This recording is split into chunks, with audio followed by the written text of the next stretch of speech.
আজকে আমাদের খোয়াই ডিস্ট্রিক্টের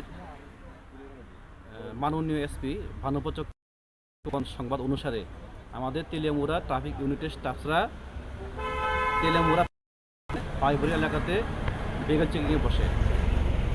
সেখানে বসার পরে আগত থেকে কুচবিহারগামী একটি ট্রাক গাড়িকে ডিটেন করা হয় এবং ডিটেন করার পরে গাড়িটি থেকে 15 প্যাকেটস 150 কেজি গাঁজা রিকভারি করা হয়।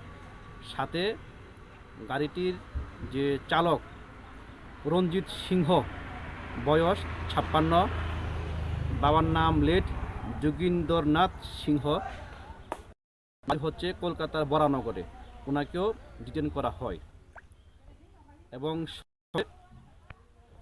42,060 রুপিস ওনার পাওয়া যায়, 42,060 টাকা।